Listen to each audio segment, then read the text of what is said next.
Defiance Marine is the one-stop shop for the Pacific Northwest angler. Defiance Marine carries all the gear you'll need, from auxiliary kicker motors to fishing tackle, bait, and more.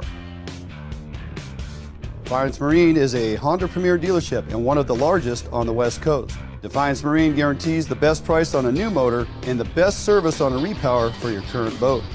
Defiance Marine has certified technicians, some of the best in the industry at evaluating your boat issues and any problems.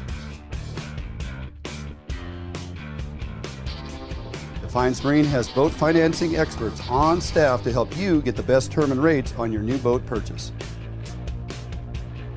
If you need financing for a new boat, call or stop by and see them today. Defiance Marine is your one and only stop to help you get out on the water.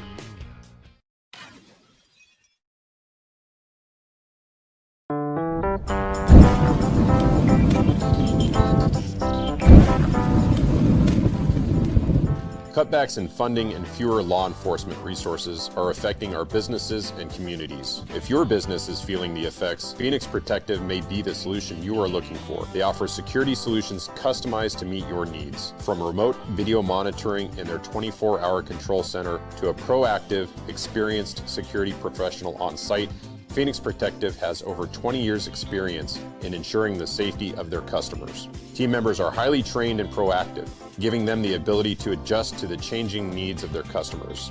Customers choose to work with Phoenix Protective because they provide the next level in security support to industries such as schools, hospitals, transit, and utilities.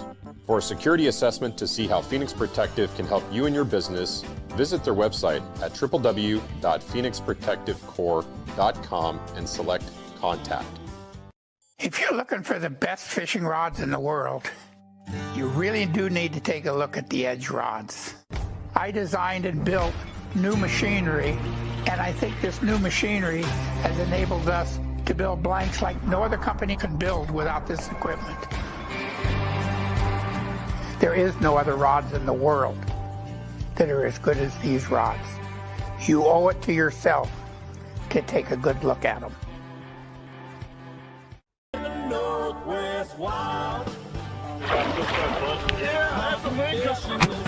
We've got a ballistic solution app on my... Tuna grounds are on the ocean, Tommy. We're going to do that. Don't go anywhere. We've got all the great fish that make great fish and chips.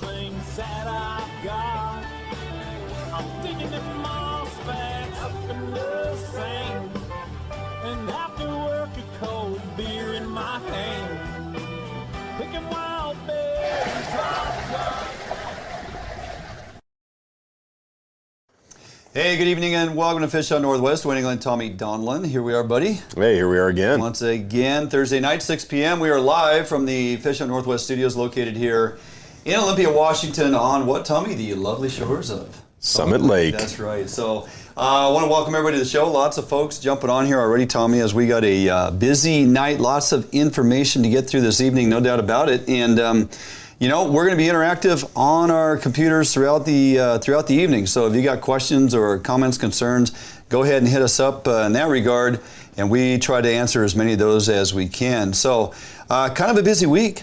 It's been a really busy week. It's been a really busy week, and a lot of things going on here at Fish on Northwest. We are extremely happy to bring to you folks this evening.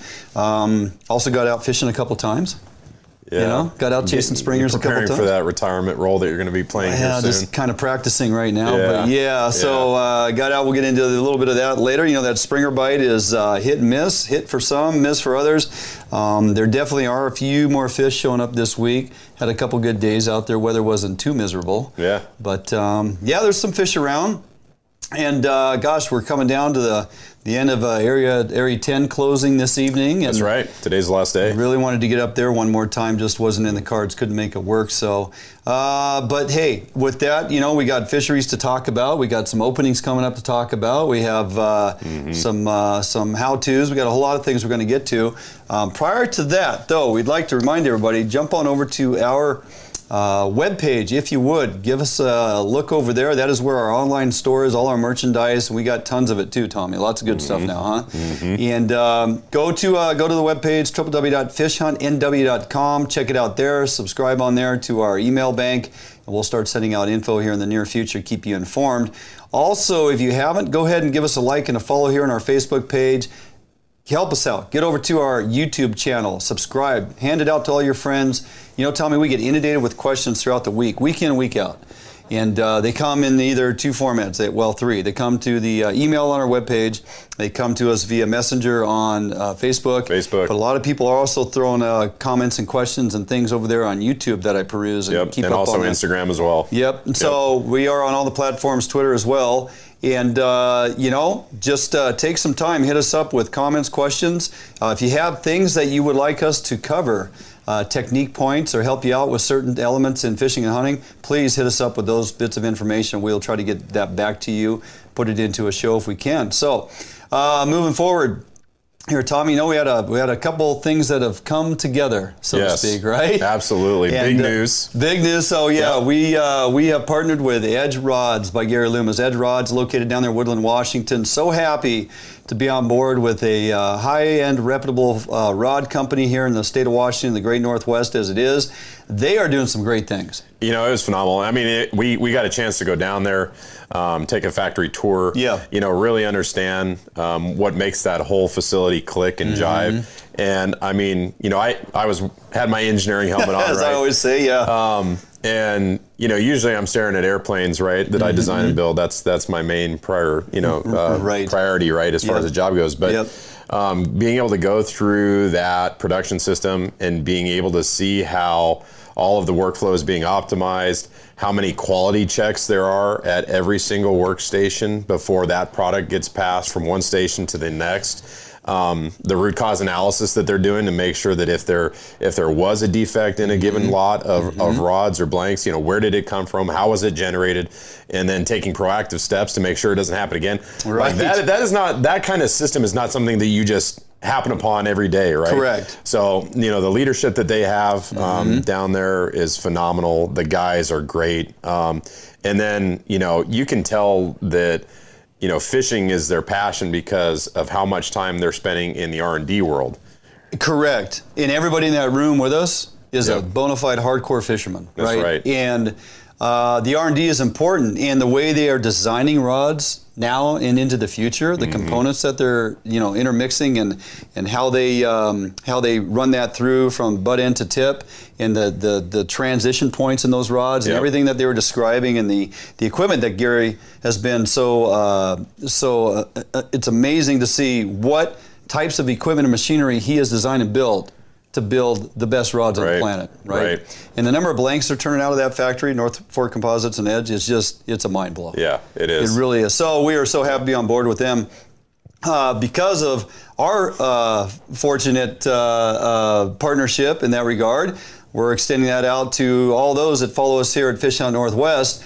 Already up and active, 20% off. That's not like a special just for now. It's not a special like, hey, you got the weekend.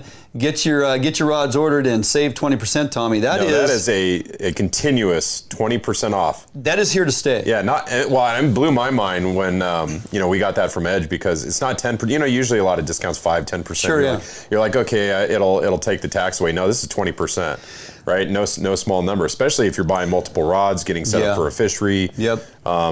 I'm impressed myself. Yeah, it is fantastic. So you go to our webpage, you click on there's a couple buttons on there throughout the navigation of our webpage at www.fishhuntnw.com. You'll find the Edge coupon, and the coupon code is FHN20. Couldn't be any easier than that.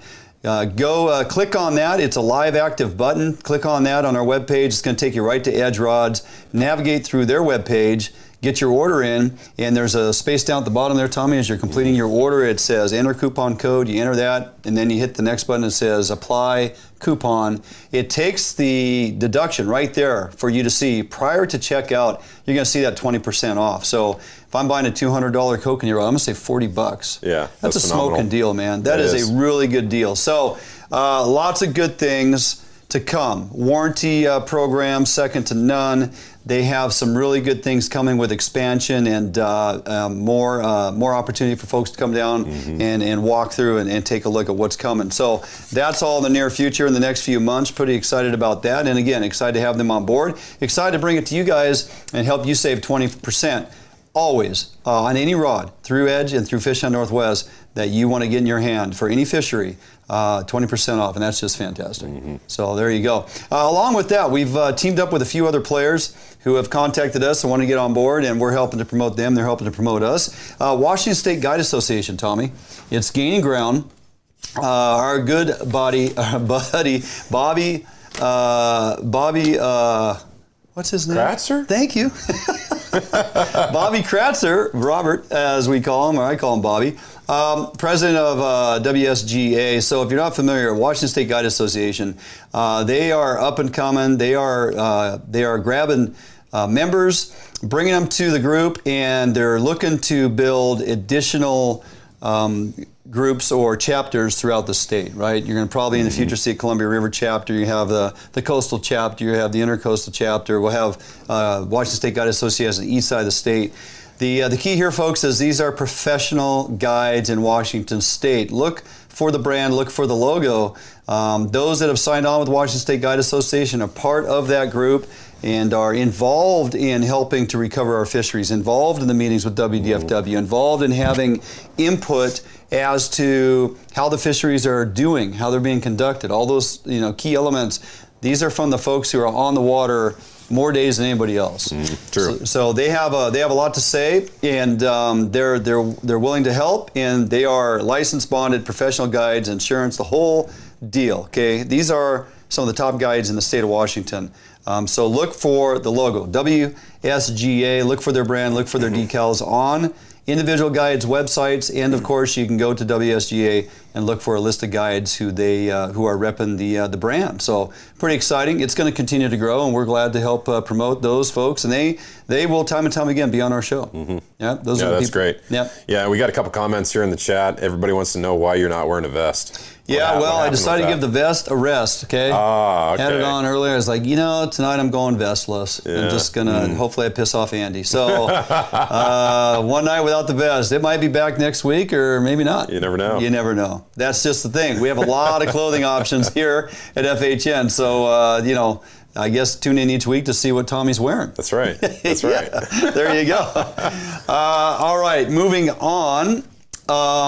Hey, something we were proud to present last year, along with Phoenix Protective Corps, is EOW, End of Watch. Now, it's kind of an emotional connection. I mean, there's definitely some emotion involved in having these folks on as a sponsor, but they jumped on as a sponsor for us to be able to push their brand out there and for you all to recognize exactly what it is they are doing. They're an adjunct company of Phoenix Protective, right? And EOW End of Watch is an annual event, a multi-month event, Tommy, 6, 7, 8, 9 months, God forbid. I mean, however long it takes, it's only subjected to, unfortunately, how many law officers have lost their life in the line of duty the year previous, right? So in 2020, we lost upwards of 250 plus officers. I forget the exact number. In 2021, that is well north of 500. Yeah. The trailer is going to be massive. Every lost line of duty death picture of an officer who served is on that trailer. It travels the nation. It goes to every city, county, established area where these officers provided service to their community.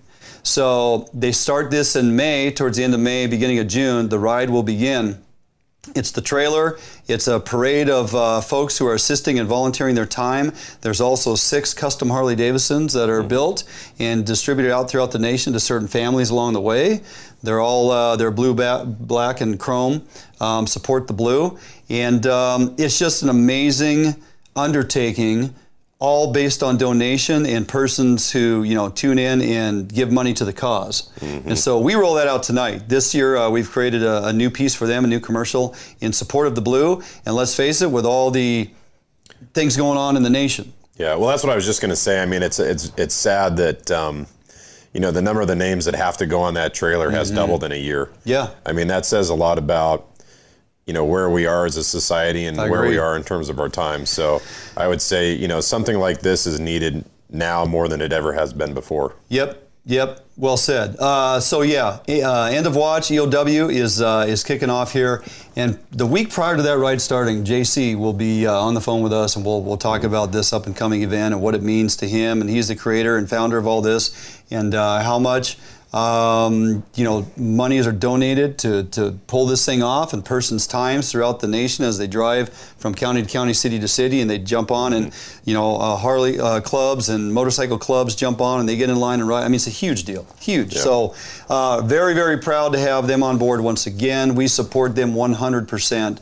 In the sadness that is with all these line of duty deaths that have plagued our nation. And so you will see that commercial come on. If you feel compelled, please, you know, jump on their website and, you know, donate some money, $5, whatever you can do. Doesn't matter. It goes to a great cause. The money is spent exactly for what it's supposed to go to. And this is one you can believe in. So just a few of our folks that have jumped on with us. As you know, we also have Archery World. Brought them on not too long ago. Great folks, Joe and Megan, and we'll be spending more times there at the indoor shooting range. Great opportunity to practice and get dialed in that regard. Also, Tommy, have to give a couple shout outs to a few of our guys that have been here for a great amount of time, giving us support, unconditional support. JJ Dial, week in and week out, takes our content, puts it out through all the groups that have agreed to let us share our content, and he's there every week for us, even when he's not working. So it's what?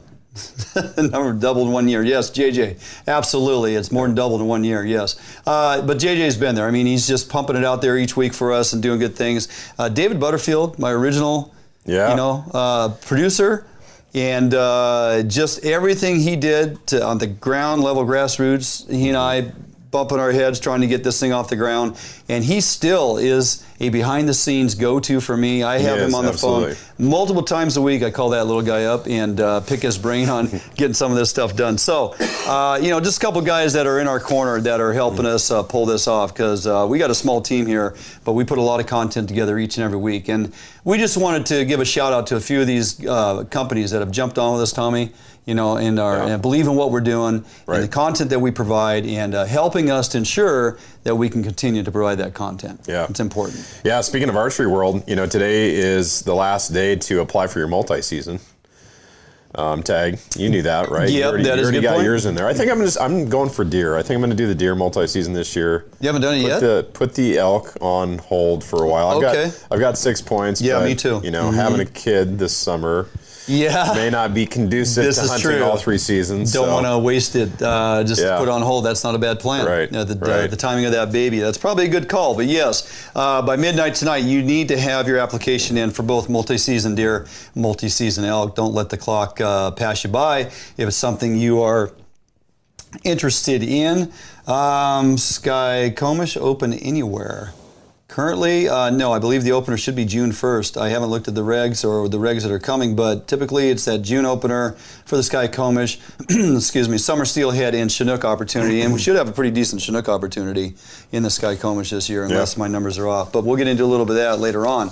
Okay, moving forward, appreciate everybody jumping on here. We got a great crowd joining us tonight, Tommy, so we are going to knock out a fantastic show to keep you folks around. Running down the show, tonight we are bringing back Mark Riedesel, Fish Northwest. There's a ton going on with the lawsuits that Fish Northwest has, found themselves deep-rooted into and have brought up. Also with NOF and, of course, NOAA Fisheries. Mark is going to get us all caught up on all of that, because there's a ton. And we're going to open the show with that because it's a lot of great info. You folks need to stick around and listen to what Mark has to say. Some of it's going to be soothing. Some of it's going to make your blood boil. So we'll get into that. Also then, going to premiere the Columbia River Spring Chinook outing I had Monday with Bill Herzog, Big J, Jarod Higginbotham, and of course his son Hunter of YBC. Great opportunity out there on the water with those guys. Had a Fantastic, quick 5 hours out on the water, a lot of fun, and we're going to bring that to you tonight. Also, back in the bait lab, finally, Tommy, brought to you by Sportco and, of course, Max Lure. Tommy Donlin, Puget Sound Halibut. We got that April 7th opener coming up, buddy. I know, it's coming right up. Pretty early, right? It's going to be here in a week. Yeah, so want to make sure you have a week's worth of time to get dialed in, purchase the items you need down at Sportco, Outdoor Emporium. Get all geared up and get ready. Tommy's going to tell you what you need to know to find success. Then we'll be closing out the show with some reports and opportunities. Some of the information we didn't get to last week, but is still very relevant with some things coming up. We got some new openers coming up. We got some clamming dates. We got some sturgeon to talk about. We got a whole lot going on. Don't go anywhere. Going to jump out for a couple-minute quick break. We come back. Mark Riedesel, Fish Northwest. Hold on to your seat because this is going to be some pretty dicey information. Deep. We're going deep. We're going deep. Back in a couple minutes right here at Fish Northwest. Sportco and Outdoor Emporium is the largest local outfitter in the Northwest since 1975, providing thousands of people affordable outdoor gear. This summer, make your next outdoor adventure more affordable by shopping at our warehouse-style pricing. We are a local Scotty dealer, offering sales, service, and repair. Located in Fife and Seattle, come visit us today. The outdoors await you. For more than 90 years, you've entrusted one brand to guide you toward living the lifestyle you've always dreamed of. Now you can entrust affiliated Better Homes and Gardens real estate professionals to interpret your needs and help you find the home in which to live your dream. Through every stage of your home buying or selling process, and through every stage of your life, there's Better Homes and Gardens real estate. Expect better.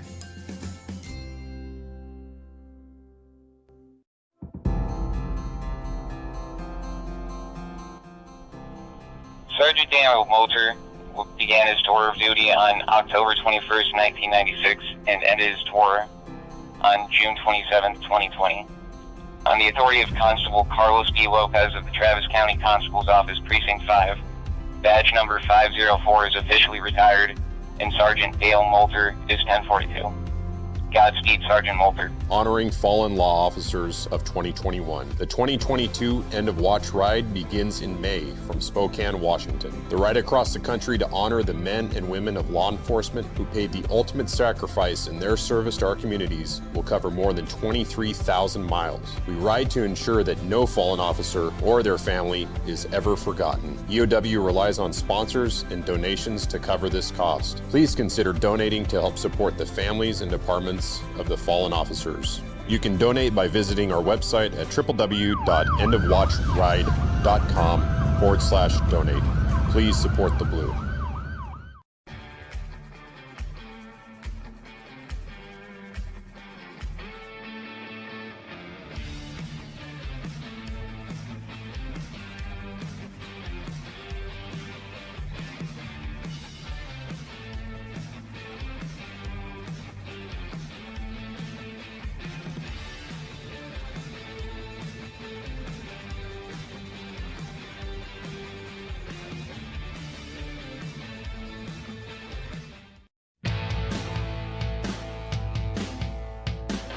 Hi, this is Joe and Megan from Archery World.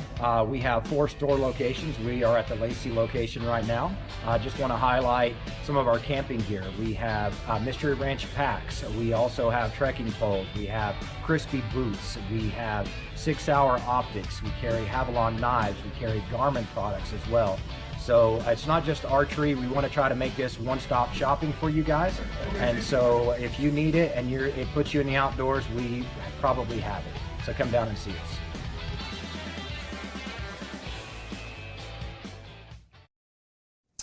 All righty, welcome back, Fish on Northwest. Wayne England, Tommy Donlin here in studio. And as per usual, Tommy, no stranger to the format here. Mark Riedesel, Fish Northwest. Been on before, Mark. Glad to have you back. How you doing, buddy?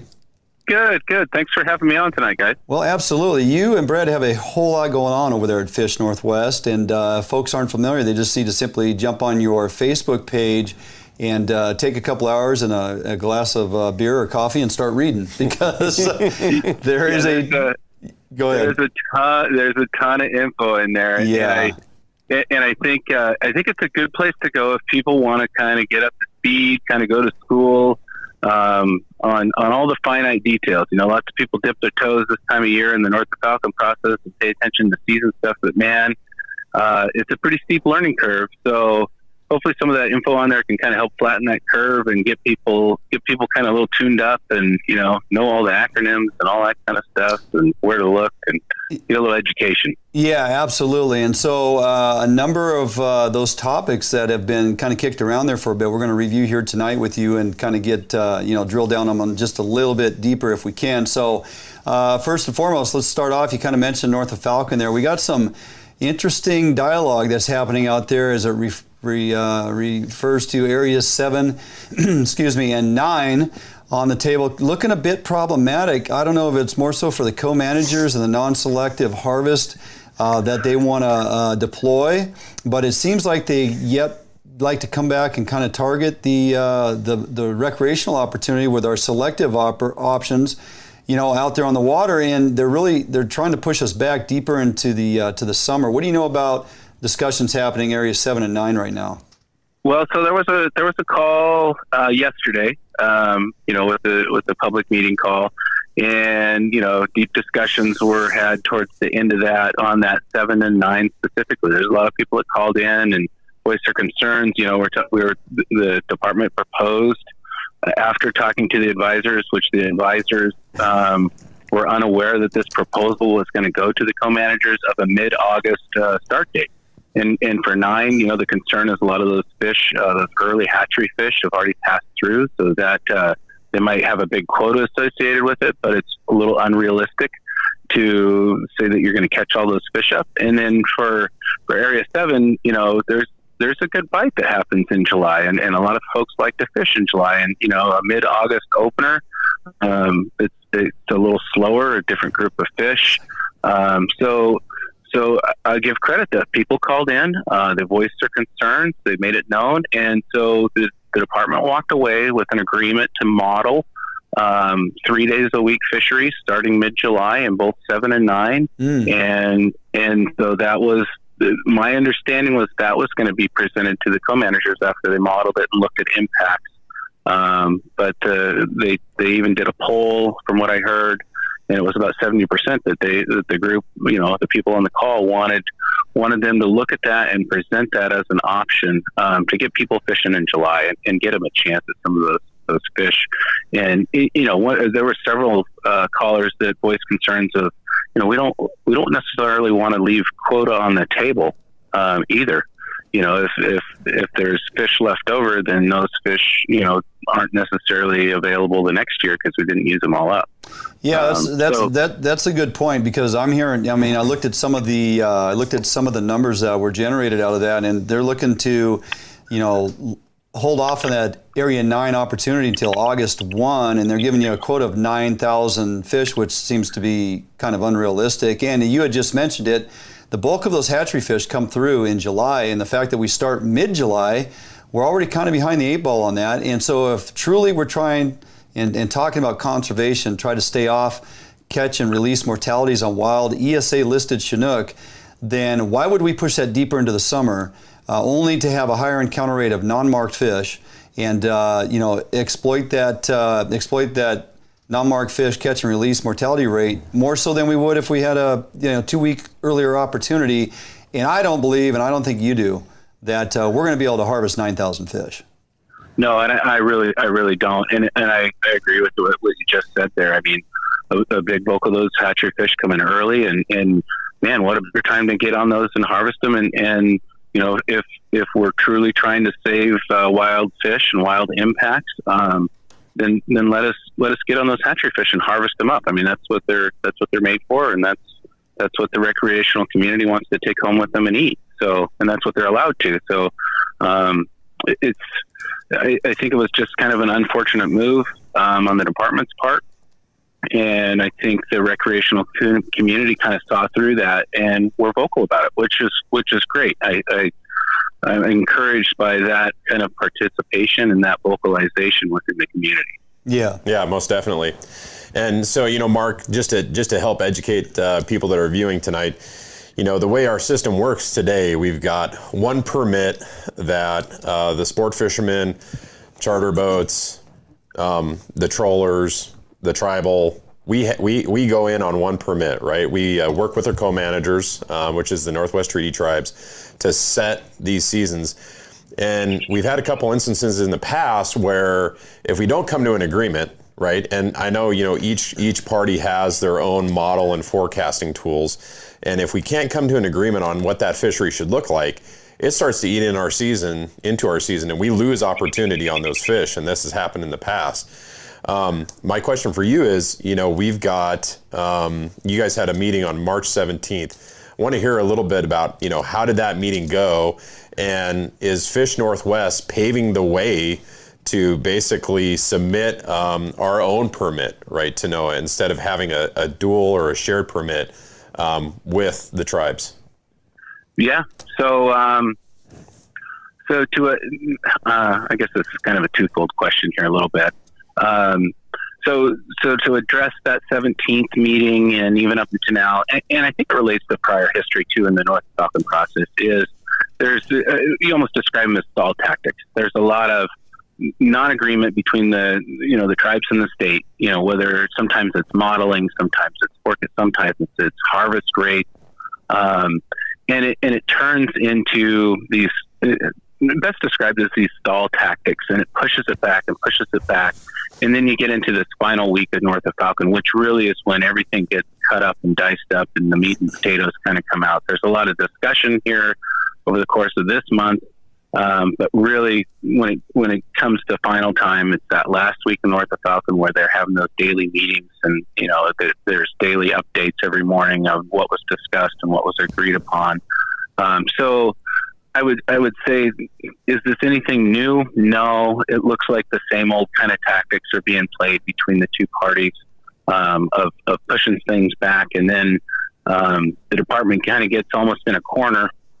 And they really want to have a package and a season and not walk away without an agreement. So agreements to poor seasons are what are decided. And we've seen that kind of continual progression over the last 5 or 6 years where we've seen our seasons whittled away further and further, with the biggest example being winter blackmouth, where, that's a good point. There's not much of anything left. Right. Now for Fish Northwest involvement, when we filed, our second lawsuit, and pointed out, that NOAA should be required to allow the state to have their access to their own Section 7 consultation, which is their own permit. Right.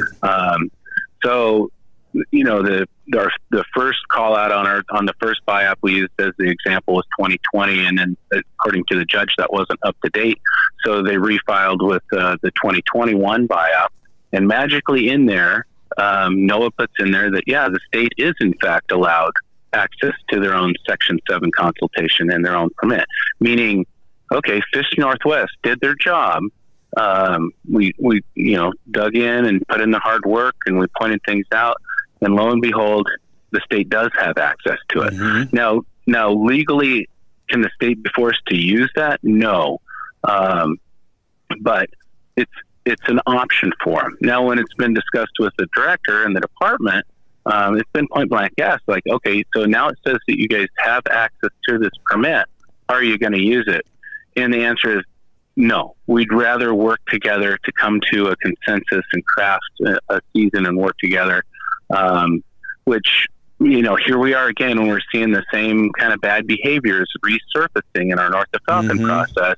And it's like, geez, guys, maybe you should really look at this if seasons are getting whittled away to nothing and we still don't have a blackmouth and we have an increased Chinook forecast. I mean, Area 7 went from 1,700 or 1,500 harvestable Chinook last year to now there's 3,800, yet we've got a season that's being pushed back to mid-August, and there's really no blackmouth on the table again. Right. Well, that's a head scratcher. We've got more hatchery Chinook coming back. We can harvest more of them, but we're going to have less opportunity. Yeah. How does this make sense, right? Yeah. How does this make sense? Yeah. It seems like there's some bad acting going on here. And our hopes was with this stuff and with the lawsuits that it would promote some good behavior, some good across the table agreeances and coming together and crafting true 50-50 seasons. And, one side they can go and decide, the co-managers can go and decide on how they want to craft their season and divide up their fish, and the state can do the same with, with their commercials and rec fleet and craft seasons on their own accord, and everybody can go fishing. But, well, historically, we'd get to that headbutting. Unfortunately, would go on. We can't come to agreement, and WDFW would put it out there and let us all to believe for years that, well, we are kind of at the whim of, working this out with the co-managers because we cannot go get our own permit. So our hands are tied. They were able to and successful for years up to 2014, and then after that, we were in this position of riding coattails, and it became very difficult to move the needle forward when it came to the negotiating table. And I always felt like the co-managers were holding the upper hand. And in conversation with those at WDFW at the time, it's like, well, we can't get our own permit. You guys have shown in the last year they have the ability to go get it. And like you had just alluded, you would hope that the director and staff would exercise their right, maybe even have to use that as a little leverage at times to say, hey, look, folks, if we can't come to agreement here, that's fine, because we have the ability to go acquire and get our own permit through NOAA, and our folks are going to go fishing, and maybe we agree to disagree, but the fact that they're just willing to go, nope, we're not going to do it, that's a little bit discerning. Yeah, absolutely. Especially, when this year you see a lot more, I feel like we've seen a lot more information on modeling. Yes, the department's shared a lot more on that. You can really see some details, and Stillaguamish is always that hot topic, and you can see, not just that 9% and 14% or 8 and 12%, those caps, but you can see it in fish numbers this year. Right. And so you can go, okay, well, let's divide that in half. I mean, I feel like this should really empower the department, right? I mean, it's like, okay, here's the half of, here's our impact. Here's half, here's the numbers that we're going to impact, 67, 70 fish, whatever it is. Let's cut that in half. So we're going to do our part, and you guys are going to do your part. And, and the state should be empowered to say, hey, we've crafted seasons. Here's our impacts. We're not going to exceed these. It still puts us in the, in the safety box of conserving wild fish impacts, and stand firm on that, because you do have that ability to go get your own permit at the end of the day. Yeah. Well, let's move forward a little more here. We'll get off NOF for a bit, and we're just going to have to kind of wait and see as this comes together here over the next couple of weeks, as you said, with meetings coming up. I do like the fact that you mentioned the conference call and the additional option that was voiced by well over 70% or thereabouts of the folks on that 3-day per week opportunity. So we'll see where we land on that one. But hey, it's no secret, Fish Northwest has been involved in a couple lawsuits or litigations that you guys brought forward. We spoke a little bit briefly here of a couple of them. Now, if you're following along on this entire journey, there are several dates coming up with a number of critical, several motion filings and responses and back and forth and doing in the courts what the court system requires them to do. What does all that mean? What's the timeline? And ultimately, do you guys kind of break it down and let us understand where it's at? Yeah, so if you go to our website or even on that Facebook page, Brett's done a good job of breaking down those dates. And what those are filing dates. And, what that means is, each side can file, then the other side can rebut, and they have these firm deadlines. Like, you have to have your responses in by these dates. And so those lists of dates can be found, and I didn't jot all of them down. Sure. But if people are super curious, they can hop on the website and see that. And then there's a firm ending to this, and then that goes into Judge Zilley's court, and then he will review all the back and forth, and then he'll start working on a ruling for all of that, and that should come. He'll start looking at stuff, from what my understanding is, sometime towards the end of May. Okay. And I don't have a timeline or a sense for, will it be quick? Will it be long? There's a part of me that feels like he, if he set those firm rebuttal dates, and that firm filing timeline, then it's on his agenda to get to it sooner than later. Sure. Unlike the first case, that's kind of just waiting in the winds here. Okay. All right. There's definitely a ton of information on your Facebook page, Mark. It's pretty. You got to get out your translator tool in some cases and your legalese. Read it 3 times. And read it 3 times and highlight what's important. And so as part of that data that's being produced, I think there's some interesting things that have kind of come out. One of them is, talking about the resource management plan that NOAA approves. And there is a court order, a requirement as part of U.S. versus Washington that says that they have to effectively verify that resource management plan has been followed to the intent that it was decided and released. Can you talk, maybe give a little bit of background first on U.S. versus Washington, and then what that requirement is, and what are you guys learning about that resource management plan that NOAA manages? Well, gosh, it's so detailed. I mean, I would encourage people to put on those reading glasses if they're so inclined, and kind of dive into some of that stuff that's on the site. This is such a rabbit hole to go down. So NOAA is supposed to approve this resource management plan, and recently the co-managers in the state have submitted the new one. And then if approved, so each fishing year, each north of Falcon fishing patch, it gets sent into them, and it has to be along those guidelines.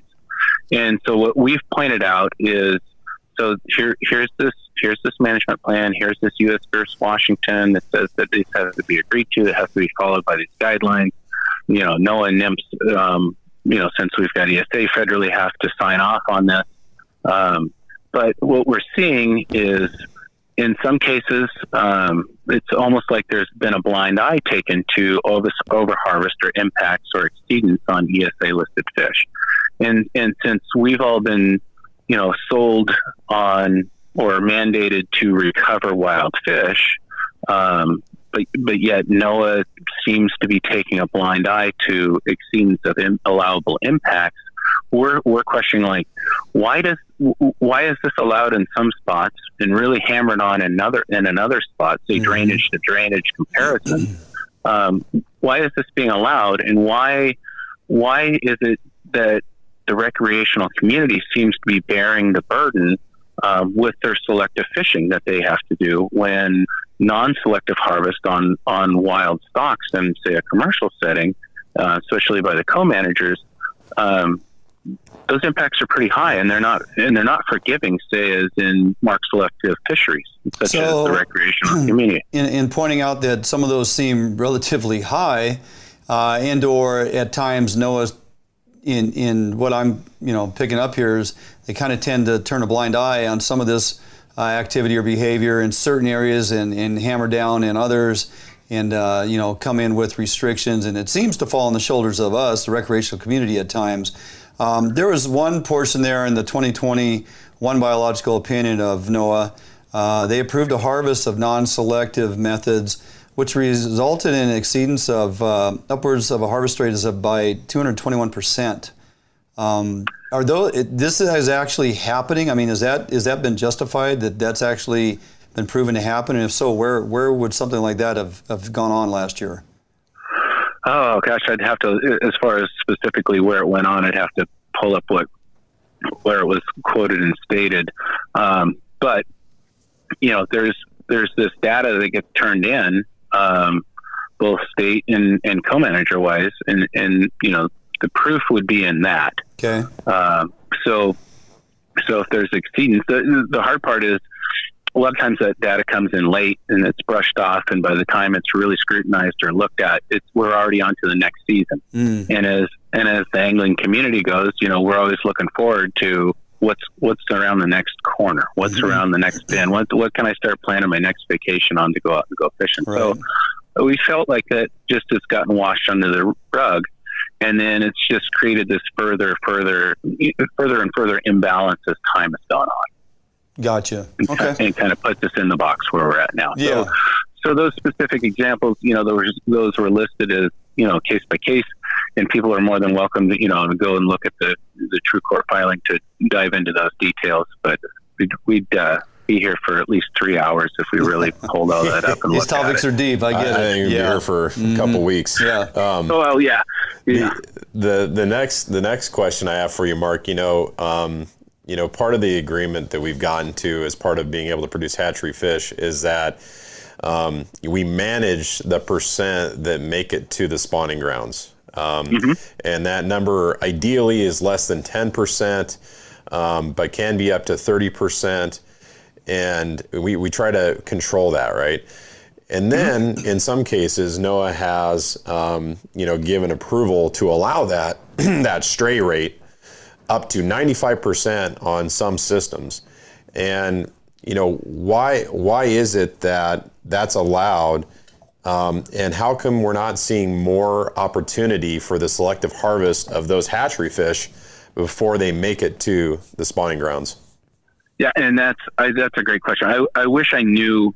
I mean, that's part of our questioning too. I wish I knew why it was allowed in some areas and for larger escapements versus others. My guess is it probably centers around is that stream ESA listed and is this other one not? So we can they don't have they don't have the bumpers on the bowling alley per se in certain streams. So they allow for more stray rates because it's it's not ESA listed. It's not federally governed. They probably have a broader scope of what can happen and what can't happen. But to go back to, that 10 and 30%, which hits closer to, say, ESA listed streams, you get a camp that says, well, the answer is to reduce hatchery production. And I don't agree with that at all.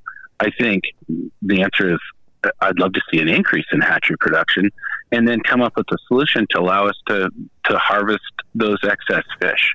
And we've seen it here. It's been brought to light a lot more this year on the surplus that are at hatcheries this last year. I don't know if you guys have heard some of that, but there's talk of 8,000 or 9,000 fish that have been surplus. Hatchery fish that have been surplus. And, to Tommy's point, it's like, well, if there's a robust return coming and the co-managers are conducting their gill net fisheries in the terminal areas and we're still getting a high percentage of hatchery fish getting past the nets and getting up into the river, and we know a percentage will in fact go to the hatchery, but the stray component we're talking about, if we have fears it's going to be in that 75% or higher or even 50% based on past historical value, that to me is one method of going after that is obviously increase recreational bag limits in the terminal areas. I mean, it's not rocket science. We're counting fish here, and if you have far too many of them hitting the gravel and you're getting more than you need and you're surplus them at the hatchery, then why the heck are we buying and paying for all these fish and not allowing license holders to have opportunity in these terminal areas to help exercise our right and help the state out by removing them so we don't have this high percentage of strays? It's asinine to think that we're producing all these fish and we're just okay with allowing these fish to meander on past the hatchery, hit the spawning grounds, and act like there's nothing we can do to stop it other than produce less hatchery fish. It makes absolutely no sense. Exactly. So, and like you and I were talking about the other day, and like that, increased bag limits. I mean, that's a great idea, especially in river, right? I mean, once it's the terminal area, right? If the terminal areas increase those bag limits, and you get the argument of, well, the angling community couldn't possibly clean up all those fish. Well, give us a chance. And that's my comeback is give us a chance. And if we keep this further restriction of less time on the water, then we'll never have that chance. Right. But if you increase that opportunity and increase bag limits, then I bet we can put a pretty big dent in that. And then we're not complaining about in numbers of 8,000 or 9,000 surplus fish in a hatchery that they have to figure out what to deal with. Exactly. So that. Let's make more fish, give us more opportunity, and let's, once we're assured that we're going to meet broodstock goals and we're pretty sure we're going to have a surplus, let's crank those bag limits up and let's harvest some of those fish. And what a better opportunity for most beginning anglers, before they go out and buy big boats and do crazy stuff and spend tons of money and just, throw money into holes in the water. Most of that community, they get started on the riverbanks. It's pretty cost effective to get started, and man, it's gonna be a pretty attractive if the guys thumbing through the regs, and he says, "Oh, this system it says I can keep 6." Wow, Right. You're going to get more participation. I think there's a lot more benefit to that than a lot of the people realize. I think, we've got a tremendous uphill battle in terms of increasing hatchery production. In fact, it sounds like we just lost another 4.8 million from the lower Columbia, the Thule stock here in hatchery production this year going forward. And so, when we look at the past 30 years, it's gone down and down and down. And we've got a number of organizations out there that are not fishing friendly. And so, Wild Fish Conservancy is definitely one of them. It really makes me wonder, this discussion with NOAA, do they really care about the origin of that fish, the hatchery fish, the wild fish, the natural spawn, the natural spawn fish? I mean, where do we draw the line here? And my answer, it's kind of an odd answer. My answer to that would be, wouldn't you love to be able to sit down and just, have a casual conversation and ask them where their head's at on that stuff? Yeah. I don't have any, I don't know what they'd say. But I do know, once we started moving hatchery fish into other basins and a long time ago when hatcheries were started and those fish interacted with the natural fish that were in that system and they were spawning together and doing all kinds of stuff, we mixed up a lot of DNA way back a long time ago. So it brings the question, are they really wild fish? Are they stream-born fish? Or, what's what? I mean, we know the rules in the box that we put in with ESA and NOAA of, if that fish comes out of the gravel with an adipose fin, and it's now a wild fish. But man, it's a box to open back up, and it'd be nice to have that discussion on what are we really trying to manage here, guys. Well, yeah, it's a fair question, especially when you have constraints on opportunity or recreational opportunity in parts of Puget Sound based on a man-made, manufactured mid-Hood Canal run that they're trying to bring back that was never intended to be there in the first place. We put it there. There's no habitat for these fish to rear in. It's a full-on hatchery production. And yet it's constraining in the opportunity for us to go after fish in Puget Sound, Tommy. It's management decisions like that, Mark, that I just do not understand, and I lose faith in the decision makers in some of these policies. Well, let's face it, it's a joke. It is an absolute joke. If you take a fish that's another strain and you plant it in a river that has no fish, and then you ordain that fish as the native fish. Correct. That is BS. Yeah. Okay. Yeah. And then at the cost of what, right? And then you create a hatchery run on that river, and you say, oh, we better watch out for these hatchery fish. Getting too many of them. Hatchery fish, we might get too many of them, and we got to watch out for these wild fish that you planted there from a different river system. And when you do DNA sampling, it's all from the same genetic It's all pool, the same. Right? So it makes no sense. When you start seeing Green River stock DNA samples that come up all over the place. Exactly. Exactly. You're kind of scratching your head. But, I will point out, this is a part where I will compliment the department a little bit. Sure. Oddly enough. With that new resource management plan, which there may be, some serious issues with it, but one component is that they took that Hood Canal part out. They did. That's true. So we need NOAA to, put that into motion, and that would be our plan. Hopefully NOAA would sign off on that, but that's a crack in the door, right? Sure. That opens that door to have that conversation of maybe we should look at some of this other stuff here. Right. That's been really restrictive in the past. And is it similar to Hood Canal stuff? And I think it's not working. There's a good case to be made that says, that fits the bill. Hey, before we get out of here, I want to give you a second to throw out the information. Second annual Fish Northwest Halibut Derby, Friday Harbor, April 8th and 9th. What can you tell us about that? Where do we get tickets, and is there room for more participants?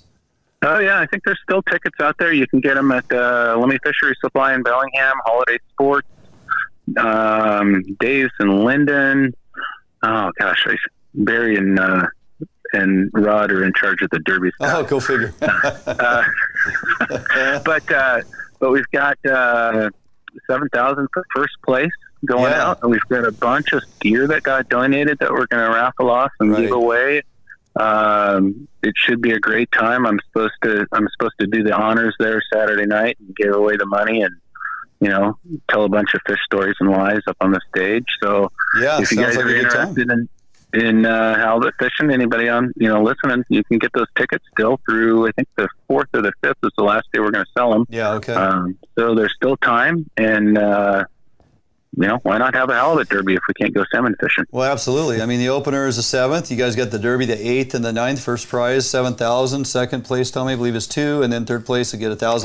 And as you said, Mark, lots of contributing sponsors giving away lots of stuff. Sounds like it's going to be a great time. I, unfortunately, still working. Thomas, still working. So my weekend is spoken for. But, hey, always a pleasure. Mark Riedesel with Fish Northwest. We'd like to tie in with you and Brett from time to time and get caught up on all the ongoings of what's heading, going on out there. You guys got your thumb on it. You're doing good things and fighting the good fight. So keep it up. All right, guys. I appreciate the time. You guys have a good night. Absolutely. You too. Thanks, Mark. All right, we'll see you. All right. Bye-bye. Yeah, that was a lot to digest there, Tommy. I mean, there's just a lot of irons in the fire, so to speak, with all that's going on when you mix all this together, because it's like one affects the other, and what's going on over here affects what's going on over here, you know. So it's lots of things. But all right, well, went a little long on that, but for good reason. Good info from Mark as per usual. We're going to jump out for a quick break. We come back. Don't go anywhere. A little treat. We're going to premiere our video from the other day. I was out on the waters with Big Jarod, world's largest 9-year-old. Coined him that 10 years ago, and that has never left. He wears that badge proudly. But Big Jarod, Higginbotham, Big J from YBC, and of course the infamous Bill Herzog, out on the water catching spring Chinook in Big J's boat on the Columbia just a few days ago. And we still have a few days left up and through April 6th. So a few of the tidbits of information we threw out there you may find useful in the next coming few days if you get out on the water. All right, jump out for a couple-minute break, come back. We'll be out on the water, Columbia River Spring Chinook, right here, Fish Sound Northwest. If you're looking for the best fishing rods in the world, you really do need to take a look at the edge rods. I designed and built new machinery, and I think this new machinery has enabled us to build blanks like no other company can build without this equipment. There is no other rods in the world that are as good as these rods. You owe it to yourself to take a good look at them.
A Northwest favorite for almost 40 years, Arima boats are manufactured with pride right here in Bremerton, Washington. Arima Boats offers all of our boats with Honda outboard packages so that you can take full advantage of the reliability and 5-year top-to-prop warranty from your Honda outboard.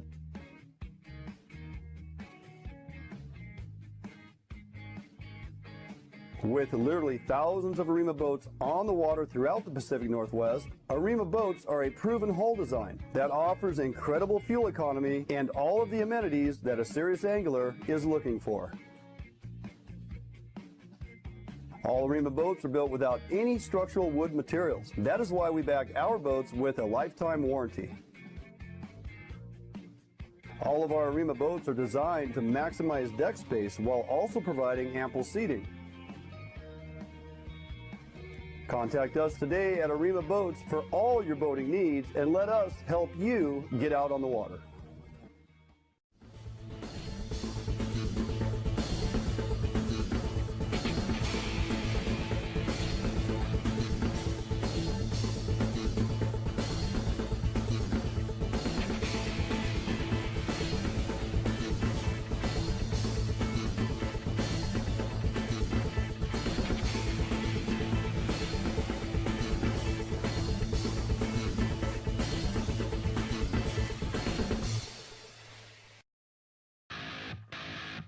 Yeah. Oh, that's a dandy.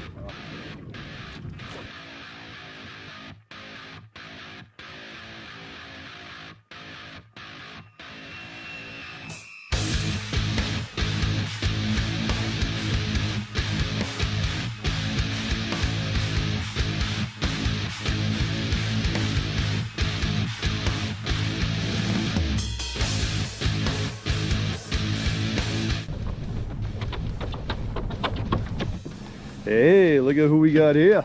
Good morning, everybody. How you doing, buddy? I'm doing any better. I couldn't stand it. My grandpa used to say that all the time. Is that right? Well, doesn't fall far from the tree. Look at who it is. Bill Herzog, and of course, little big man. Oh yeah. Morning, buddy. How are you?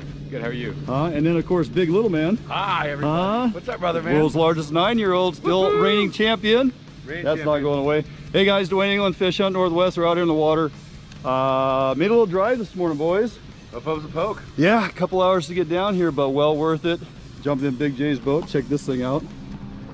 Some of you may recognize this thing. It's been on the water for a bit. Yeah. Yeah, taking good care of it. Herman, the famous Kook Cody owned it. Yeah, he sure did. I've been in this boat a number of times. It's nice to finally get back in. We're chasing springers. The bite is somewhat on. Jared? It's off and on, man. Springers, right? Like you see one caught beside you and you're like, why not me? And it's just a grind. But that's why I love springer fishing. You hang out with your buddies the first time of the year and you're gonna get them one day. Today is that day. And when you finally get one, holy smokes. The whole boat's happy. Oh man. Oh, yeah. We're winning today. That guy got one. That guy got one. I got one in 10 minutes. Huh? Finally. Yeah, that's what I'm talking about. Yeah, finally. I broke the Herzog streak. Yes, you did. Anyway, we're gonna get out on the water. Looking forward to a great day. Karen, the cookie lady's joining us. Just waiting for her, and we're gonna get out there. So here we go.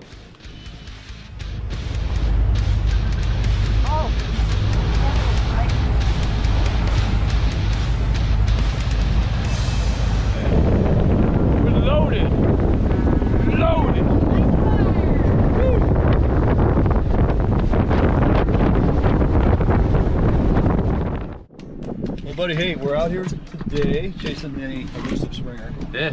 Now look, everybody's got their own way of kind of rigging their gear and stuff. You keep it pretty simple. I mean, your gear is just basically stripped down. So this is a 1265, 12.5 foot rod. You like to run that on the bow. Yep.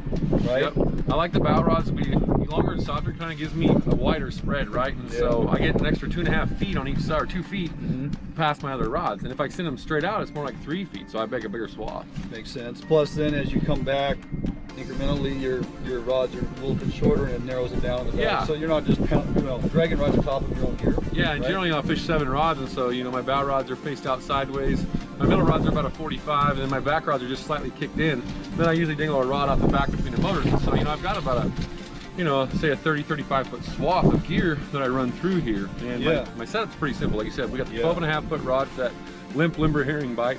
I got a VIP Pro line lock here, which is key because it locks your swivel in there so your line doesn't twist. So great everything from over twisting, right? We got plenty of swivels, lots of spin, but to a point we don't want to just like wrap it up, right? Yeah. These things are, they've proven their worth, man. They work really well. Pro did a great job designing that, and a lot of people use those. I use them a lot here, especially finesse fishing, rolling over these humps like we're doing. I like the least amount of weight I can get on my gear to keep it up off the bottom. So that's a really nice way to do that. Well, it's the best of both worlds. You got the dropper of any length that you choose, right? And a slider, in case the weight gets caught in the net, then the fish can run, you're not going to break off. But it also locks it in to prevent overspin and tangling up all your gear, right? So up front we're running what? I got a 15-pound dropper. And then from a 15-pound dropper down to whatever lead you use, and then I generally use a 16 to 20-inch bumper of 50-pound test. And whatever my bumper is, say this is these are 16s, my dropper is 14. I try to keep it a hair shorter, keeps it from tangling around this, right? Makes sense. And then I come down to a Yakima Bait Fish Flash. This happens to be a CLY PL. which is a really good flasher. And then I kind of doctored up the back of it, right? It's all Springer colors, you know what I mean? I mean, that says Springer, that says Springer, this says Springer. Green and chartreuse. Green and chartreuse, you can't go wrong with those two. And then we're running baits. And then I'm running about a 4-foot leader. I like 25-pound test, 20-pound test, especially for springers because you're such a sole troll. Yeah. You know, I just feel that that lighter line helps spin that bait like you doesn't have much to turn. Makes sense. And then of course we rig our herring. This one happens to be rigged just Westport style. You know, I like to go through one side, pull the hook through, and just right out the top, just like that. Give it a nice tight spin. And the backside of the bone, and out through the front, so it holds firm. Yeah. Doesn't rip through the meat, right? Yeah, you got that backbone, you know, and so it's kind of a little angle you put and curl it right through there. And then let her spin. Let's talk about how you drop this in. So a lot of people, you know, first time out here, they might get a little mixed up just because they put it in all backwards, upside down, or what have you. And when you get caught up like this, that makes sense. Okay, Big J. So obviously we see the debacle that can be. Yeah, that's exactly what you're trying to prevent, right? In the wind right here, if you put this flasher up in the wind and let it start spinning, things it all out. So we like to throw that bait in, make sure that straightens out a little bit, drop that flasher down in there, swing the weight in last. All right. Then I like to reel it to the tip, just to reset my zero on my line counter, right? And then we're going to go ahead and let that go down. Make sure we have a good spin on the herring. Yeah, it's important to feed it slow, just like you're doing too. You know what I mean? And one because thing the weight's going to drop, and if you go too fast, everything else stays up higher, right? And a good point for a tip for, like, you know, if you're on the boat and you're paying attention, if you notice that your line doesn't have any scope going backwards, it basically means that the boat's not moving and you're dropping it straight down. Right. So it's always good to pay attention that the boat's moving and your gear is going behind it, because even the best of us can get tangled up, you know, if we're dropping it straight down. You know? So if you go like that, can tend to be problematic, right? So drop down, hit bottom, usually come up a crank or so. The other thing is when you first get on the troll, you're going to start moving. You get a little bit of uptick in your line, so like, you know, feed it back down, drop. Make sure you contact bottom and get it right in that zone. Then we're going to set in the rod holder. And we're going to watch that tip. Now when we start bouncing bottom for springers is not always such a bad thing. No, right? So unlike some of our other troll fisheries, suspended, but here it's like hit bottom. Sometimes I like to keep some of the rods in contact with bottom. Yeah, I generally like my back rods, you know, my back say 5. I like those, you know, ticking pretty consistent. And the front ones, you know, I usually put fishermen up there that can work them. And just when they tick it, they give that one crank to where it just ticks almost like you're drift fishing every few feet. And then I use the boat to pick them up and set them down through the humps. So speed up, raises the gear, then you're gonna slow down a little bit, drop them back down, and they fall right in those dips. And you know, once you get a good drift, you know, and like a lot of times it's hard to do that, especially with currents and tides and stuff. But when you get those good solid drifts, you're able to really work that bottom, and that's when you get really effective. Up and down and really staying in contact. The other way is when you're sitting in the seat and you can watch on the depth finder if you got access to it. You can see that difference, and you got to, you know, oh, we're at 18, now we're at 20 feet. I'm going to check and see if I'm in contact with bottom. I like to dip that tip down in there and see if I contact bottom, great, I'll just pop it back in there. But I think, you know, consistency in fishing is not grabbing the blanket and pillow, going to sleep in the seat, right? You really got to, every person on the boat has to work their gear. You got to work your gear, and it's all day long. I mean, springer fishing is a grind all day, every day. They call it a grind because you're constantly working.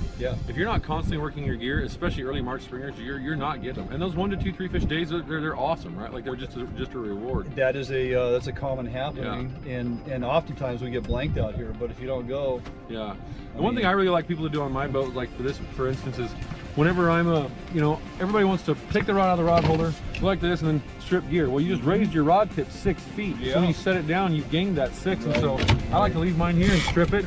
I like to let it catch up. And you can see right there, boom, now it's ticking. Now it's hitting. See, right? And so I'll come up a 1/4 of a crank at a time until it's just off the bottom, just like that. There you go. So now I can slow the boat down, you know what I mean? And boom, let it bump when I see those fish hit the deck. I can raise it up if I see a snag or whatever, and I know where my depth is. And so it not only helps you catch more fish, it helps the boat operator keep you fishing more efficiently. Good point. All right, well, let's pick this up, load up, run back up, and drop them in. One thing, I missed you, buddy. Oh, yeah. Always love having this guy on the show. All right, let's go get some fish. See ya, buddy.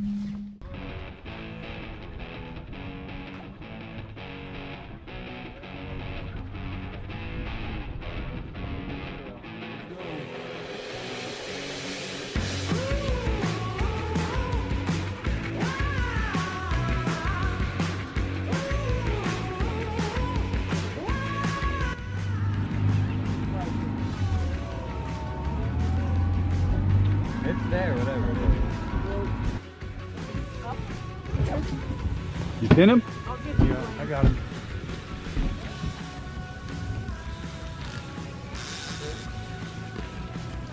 Heck yeah. There we go. Behind you. Yep. What you got there? Oh yeah. I got the sockeye. Sockeye. I got a sockeye.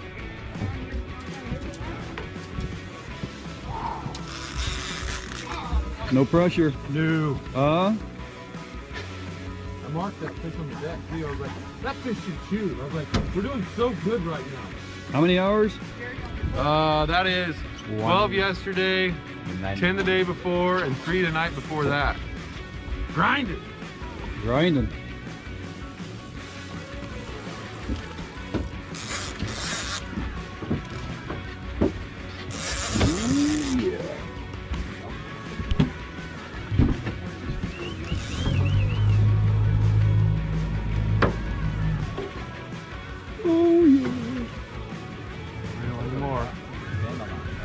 Yeah. Oh, that's a dandy. That thing's about 18 pounds, Bill. No pressure. Attaboy, Hunter! Woo! Boom! Huh? Got it. Yeah. That's a dandy. Woo! And that's how we do it on the east side. Oh man. That's a beauty. Hey, Dwayne. Yeah. That's spring Chinook. That is. That is. Look at that thing. I didn't see a fin when I was out there. Nope. It's Hatchery. Yeah, I did. And that's a big fish when too. It was out there.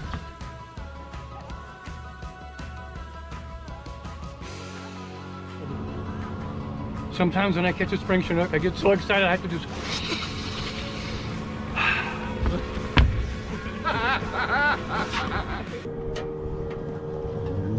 A little more than that. That's good. Who's next?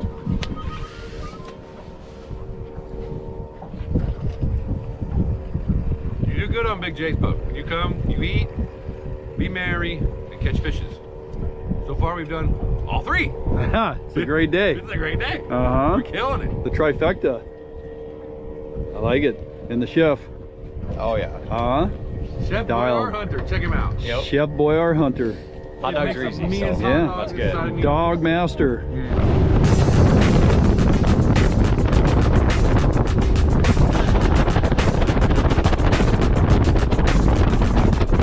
Fellas, you, sir. Yes, yeah. 2 springers in a single week. Well, this is what I just happened to be sitting next to the rod that goes off. Multiple all times. I did was land him. Yeah, He did yeah. all the work. Yeah, well, bit of a grind, but I mean, when you can come out here and get one of those. Yeah, look at that, man. Oh. Look at that. Huh? That's ridiculous. Yeah. And let's not forget to mention that in the market, that would be about a $400 fish. Yeah, well, out here with the grind and the fuel and everything else, it is a $400 fish. Just the head. Yeah, yeah, it's just the head. Yeah. So, what do you tell folks that want to come down and give this a go? You know, be willing to be patient, be willing to work for it, be willing to grind. Yeah. And, you know, this one fish is a success for all of us. Sure. I mean, you get one fish in the boat, everyone's excited. Like fall Team fishing, effort. everybody's, you know, like, oh, we got to get them back in to get the next one. But everybody's so excited for everybody. That's why I like springer fishing. It's more of a camaraderie. Sure. Because the people that endure it and grind through it, those are your buddies, right? Yeah, absolutely. Those are the people that love it like you do. Because you don't just go out and sit in the sunshine, right? It's ruthless. Yeah. You know, and so that reward, this reward, yeah, the smile of the reward, right? Yeah. And the friends you get, I mean, it's just kind of, it's just something special. Springers are just different. Yep. Yeah. It's a lot of work. It doesn't really get going until like this week. Yeah. You know, we like to say March 1 is the opener and everybody gets all amped up about it, and you look for that first fish caught like mid-February. Somebody gets that token springer and everybody starts gearing up and it's like, oh, let's go. But you know what? It's cold, it's miserable, it's a grind, sleepless days, sleepless nights, but you just keep doing it because there's your reward. And right? we would have it no other way. Absolutely not. I mean, this is what it's all about. You can put a couple of those in the boat each day, Yeah. or even one. Yeah. It's a successful outing. Well, yeah, that's what we're gonna do. You know, we're gonna play this. Bill take half home, I'll take half home, and when we're sitting there eating together, I'm gonna remember everybody that was in the boat. Yeah, And absolutely. everybody that went through the struggle with me and the grind. You know.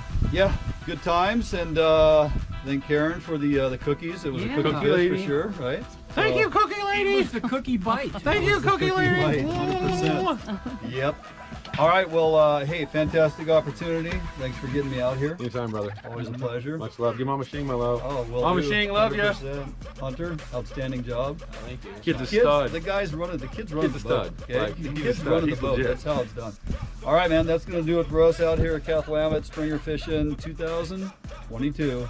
Might make it back down here one more time before it's all said and done. Yeah, we'll see. We'll see what goes on. All right, we're going to jump out for a quick break, and when we come back, we'll be in studio.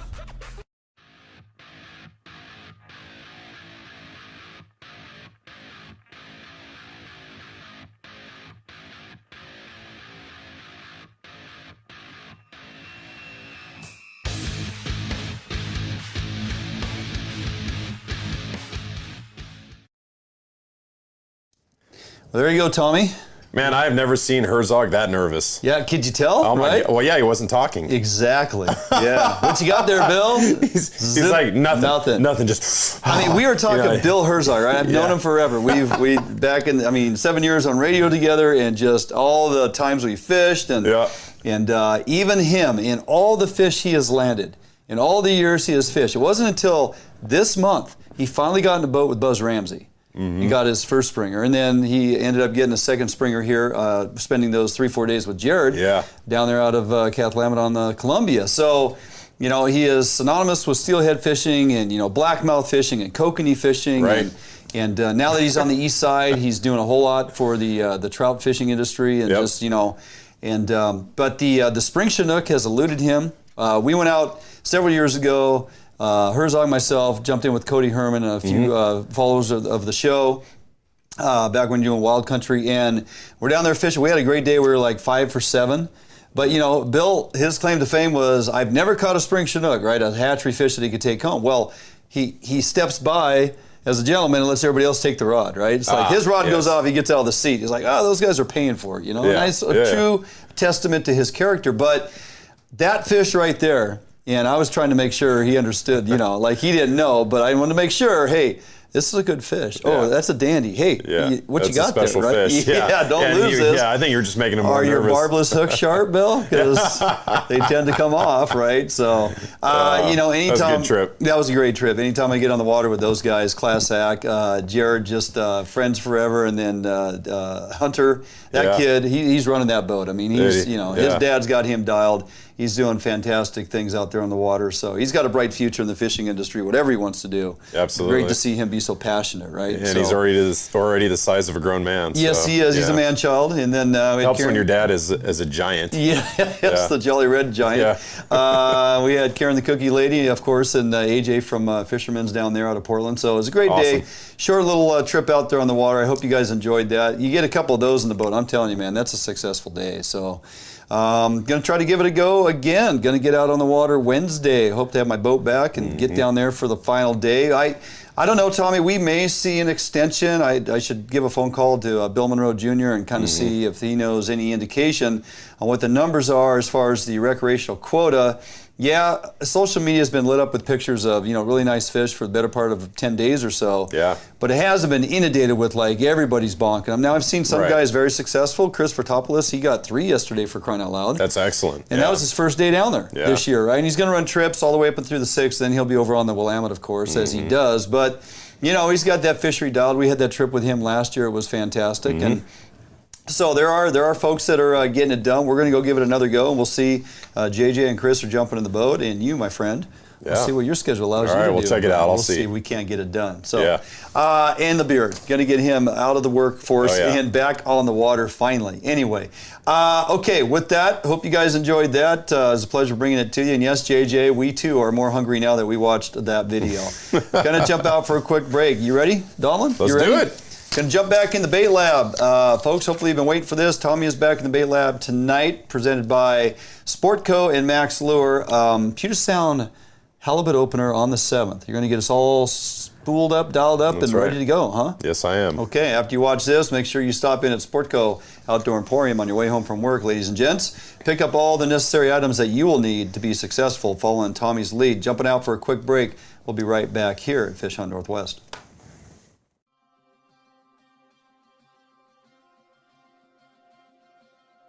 Allied boats are built by West Coast fishermen for West Coast fishermen. Deep V 21-degree dead rise at the transom guarantees a smooth ride no matter the conditions. Allied offers all of our boats with Honda outboard packages so that you can take full advantage of the reliability and 5-year top-to-prop warranty from your Honda outboard. Allied boats range from 19 to 32 foot in length, so no matter what type of heavy gauge boat you are looking for, we have it for you. All of our Corsair 21 foot and larger designs come standard with reverse chine that is welded inside and out with no extrusions below the waterline, so that you will never have to worry about corrosion problems down the road. Get out on the water today in a boat that you can trust and enjoy with Allied Boats. Contact us at Allied Boats today to learn much more about our incredible fishing machine. New days, new beginnings, new friends, new loves, new dreams, new goals, new scenery, new job. No matter what the next chapter holds, Better Homes and Gardens Real Estate will be there to help you find the new that's right for your lifestyle at any stage of your life. Better Homes and Gardens Real Estate. Expect better.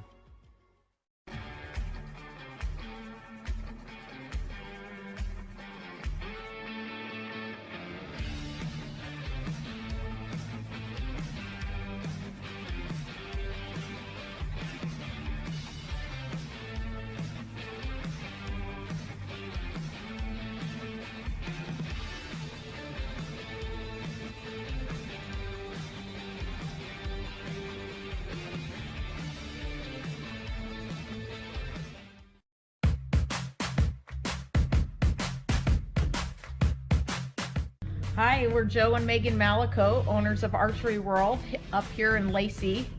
We're a full pro shop, so we have a full pro service also. We have a huge indoor range. We carry 11 bow lines, all the major bow lines, and then there's subsidiary companies too. Like if we carry Bowtech, we carry Diamond. If we carry Matthews, we carry Mission. When you come in, we're going to ask you, what kind of price point you're looking for. What's your hope, what's your goals, what's your bow, and with that information in mind, we'll point you in the direction of, that price point bows, and then maybe give you the option to test fire, maybe a higher level bow, just so you can compare. But it really is all about getting what it is that's going to work for you. We don't upsell anyone. They shoot it, they like it, they don't like it, they don't get it. We don't operate like that. And so if you need it and it puts you in the outdoors, we probably have it. So come down and see us.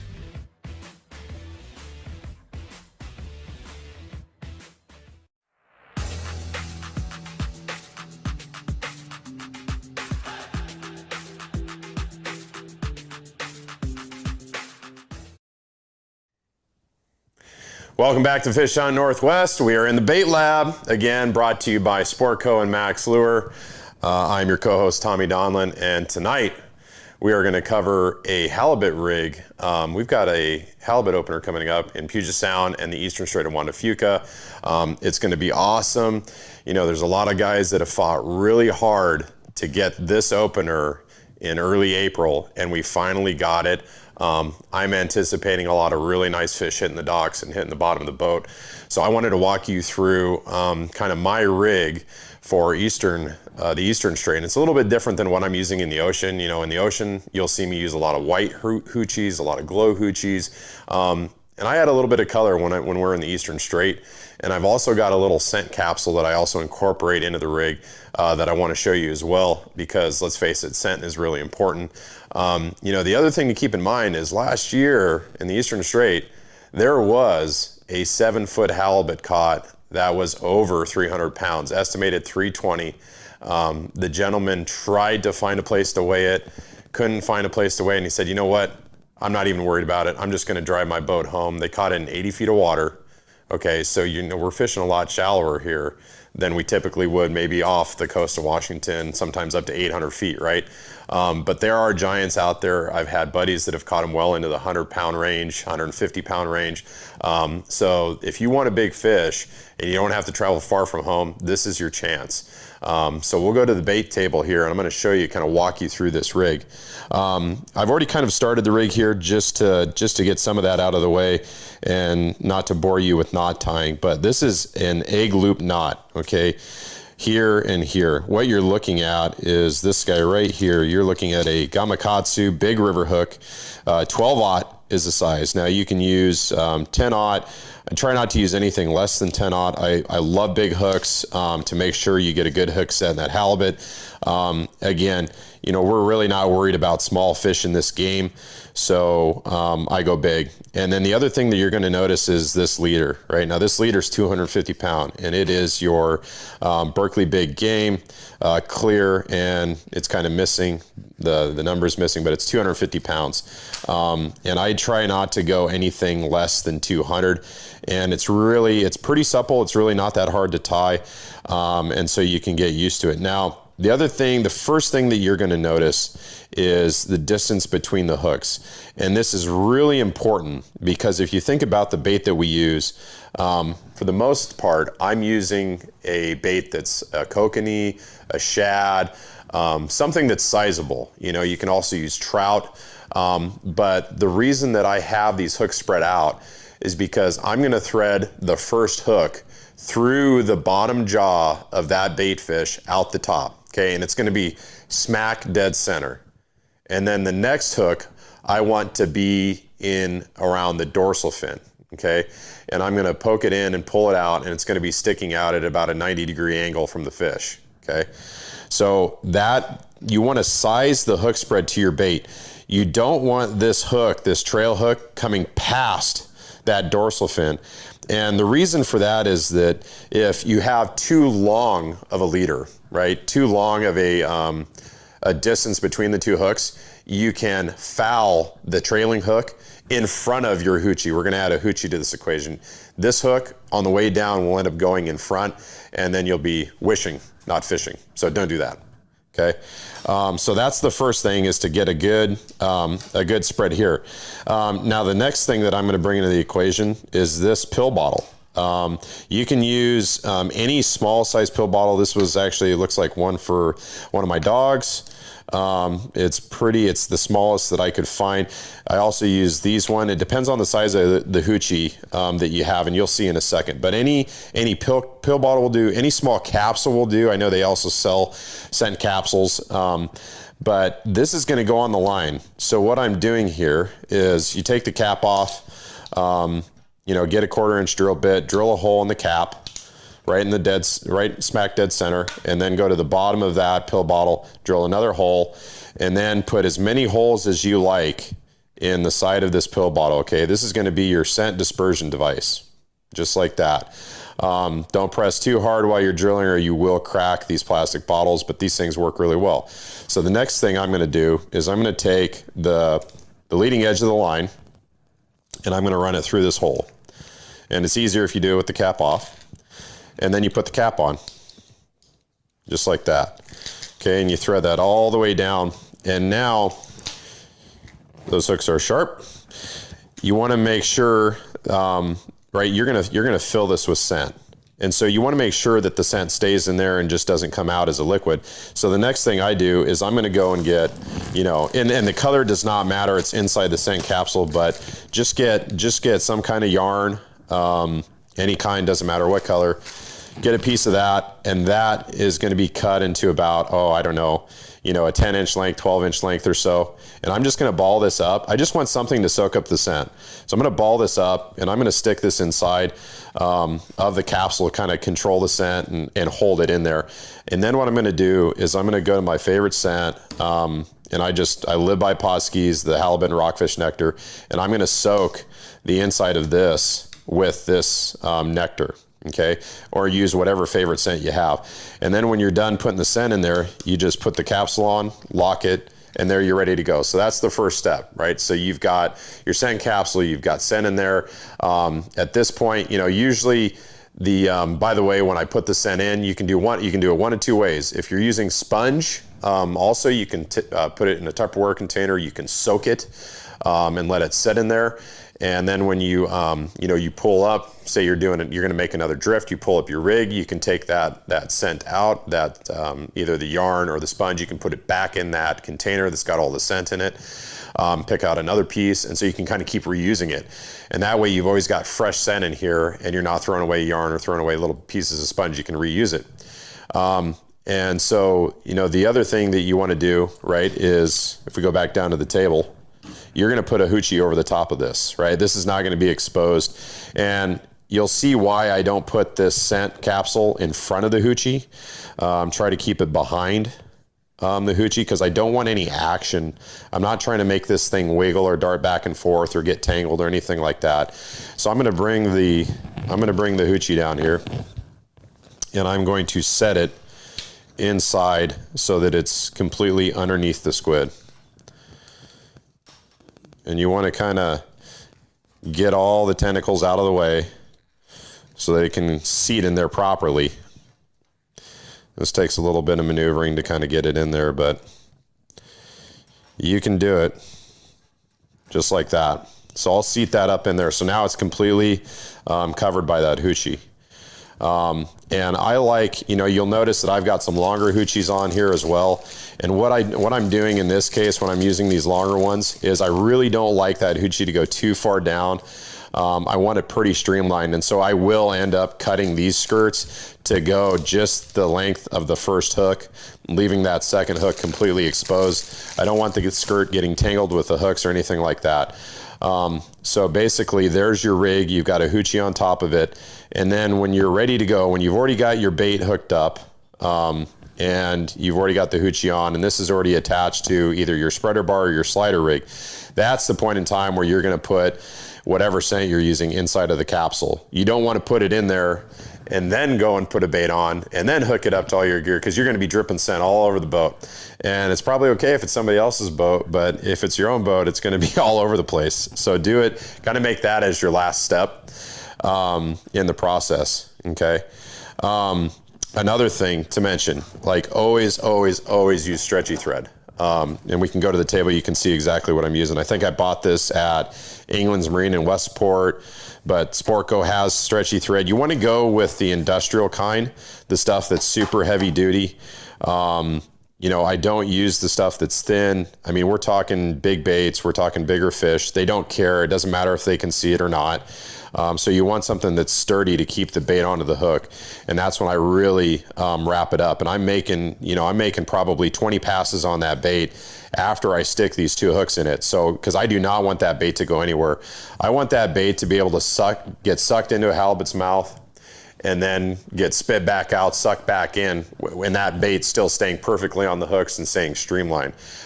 So, keep that in mind. Keep that in mind, it's really important. In terms of how to present this, you've got a couple options, right?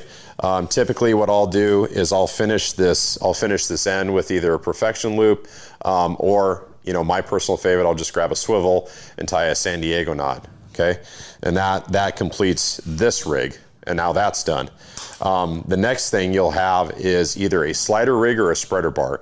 Now, if I have enough current, I'm really a big fan of these slider rigs. And it's really simple. One end goes to your leader, one end goes towards the line on your rod, and then in the middle you'll notice I've got a corkscrew swivel that just slides back and forth. And what I'm going to do is I'm going to put a short dropper, probably about 8 inches, not very much, of light monofilament. So when I say light in this case, because I'm fishing 80 pound on my main line, light would be like 30 pounds, 25 pounds, okay? And then just a short dropper to the weight. And then in the event that weight gets caught in the bottom, caught in the rocks, whatever, you break it off, you're just out the weight, you're not out anything else. You don't want to make these sliders too long, because you want to be able to reel this up, and not have the halibut be too far away from the boat to gaff it or harpoon it or whatever you're going to do to dispatch it. So I make these probably about, I'd call that maybe 20 inches, 2 feet long. 3 feet is probably a little bit on the long side for me. I like them a little bit shorter than that. But the other thing that you're going to notice about this rig, and especially when fishing big baits, is that the halibut can take line and slide the weight without feeling the weight, okay? So with a lot of these fish, a lot of the bigger fish, I will try to feed that bait to them. So they'll suck it in. I want that fish to fully engulf the bait and have a chance to turn away from where the boat is or the direction of where my rod's coming from. As soon as they turn and I engage the drag, I'm pulling those two 12-aught hooks directly into that fish's mouth, and it's on. And again, if you look at these hooks, these big river hooks, I mean, the reason that I use them is because it's got a huge throat, it's got a huge gap, they're super strong. I've never broken one of these, never broke. I better knock on wood. We got some wood around here. Okay, so that's why I use them. You're gonna hook fish really well. I guess, you know, the other thing I'll say in terms of this rig with the hoochie, you're gonna notice I've got all sorts of colors, and this is kind of the difference for me in the Eastern Strait, is because we are hitting some shallower spots, you have better light penetration. A lot of these colors show up better in those shallower waters. And I do feel they kind of give you somewhat of an advantage in a different look to your presentation. The other thing that I do add at the end, and you can never go wrong with tuna scent, but I will go in and I will put some fire gel on the outside of the hoochie. So I've got the Potskey's halibut nectar on the inside in the capsule, and then I'll take some of this and put it on the outside of the hoochie just to make sure I've got all my scent bases covered completely, and then I'm ready to go. And so there you have it. That is my Eastern Strait and Puget Sound halibut rig. Hope you guys enjoyed it. Don't go anywhere. We're going to be right back to close out the show.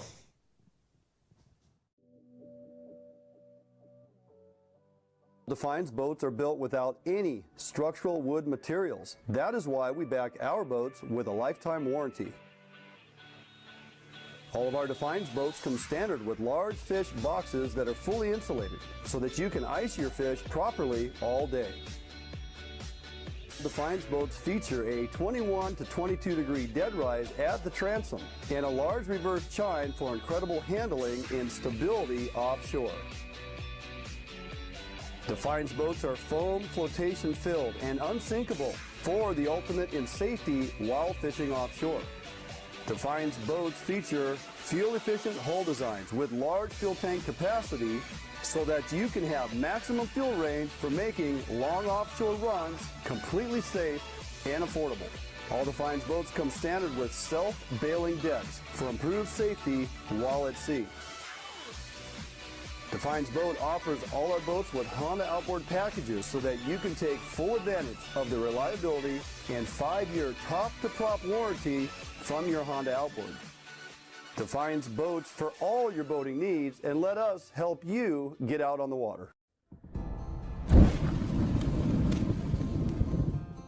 Today, the need for quality private security services is at an all-time high. Contract Security Service provides day-to-day peace of mind as they protect people and property. Here at Phoenix, we provide service for multiple state and federal contracts with services ranging from uniform, patrol, alarm monitoring, canine detection, executive protection, as well as investigative work. Phoenix client management models are built on understanding our clients' security needs and responding with a tailored program that is best fit for them. Phoenix provides excellent customer service through well-trained, highly motivated security professionals. Recruiting highly qualified officers is the first step in building a strong team. Currently, we are comprised of 70% prior law enforcement and military veterans. If you are prior military or law enforcement, go to www.phoenixprotectivecorps.com and apply today.